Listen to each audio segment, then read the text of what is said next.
কিছু কিছু মানুষ আপনার সাথে এমন আচরণ করবে, এমন ব্যবহার করবে, এমন নোংরা ভাষায় কথা বলবে কিংবা খারাপ ব্যবহার করবে, আপনি এখন আশ্চর্য হয়ে যাবেন যে এই যে ব্যবহারগুলো আমার সাথে করতেছে, আমি এরকম লোক না, আমি তো এরকম মানুষ না, কিন্তু উনি কেন আমার সাথে এরকম আচরণ করতেছে, এরকম খারাপ ব্যবহার করতেছে কিন্তু কিংবা নোংরা ব্যবহার করতেছে।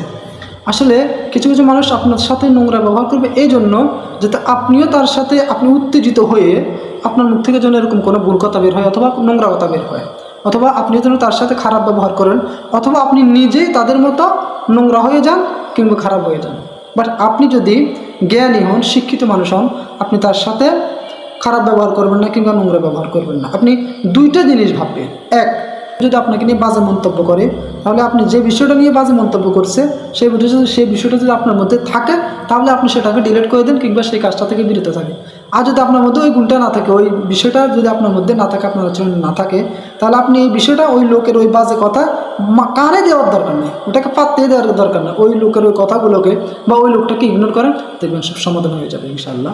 আপনার মধ্যে কোনো রাগ ঘৃণা আসবে না।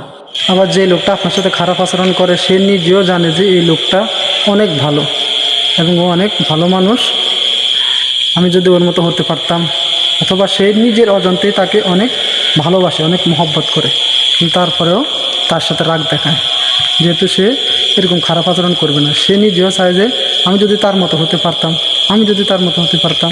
সো কারো কথায় নিজের উপর এফেক্ট আনবেন না। যে খারাপ ব্যবহার করতেছে তাকে ইগনোর করেন, ওই খারাপ বিষয়গুলোকে ইগনোর করেন, যেহেতু আপনার মধ্যে এই খারাপ গুণটা নেই। আর যদি খারাপ গুণটা থাকে আপনার মধ্যে, সাথে সাথে সেটা ডিলিট করে দেন। এবং কি আমরা মানতে ভাষায় একটা একটা জুমলা আছে, আলমার ওই ইয়াকিসু আলান নাফস, যে যেরকম সে অন্যকে ভাবেও ঠিক সেরকম। যে নোংরা, যে খারাপ, সে অন্যকেও খারাপ ভাবে, আর যে ভালো, যে সৎ, সে অন্যকেও সৎভাবে ভালোভাবে। যেমন এক আল্লাহওয়ালা গভীর রাত্রে মানে তাহাজ্জুদের সময় ওযু করার জন্য পুকুরে নেমেছে, আরেক চোর চুরি করে হাত মুখ ধোয়ার জন্য কি পুকুরে নেমেছে। এখন যে আল্লাহওয়ালা তাহাজ্জুদের জন্য ওযু করতেছে, সে ভাবতেছে বাবারে আমি মনে করছি আমি শুধু তাহাজ্জুদ পড়ি, এখন থেকে আরও একজন তাহাজ্জুদ পড়ি।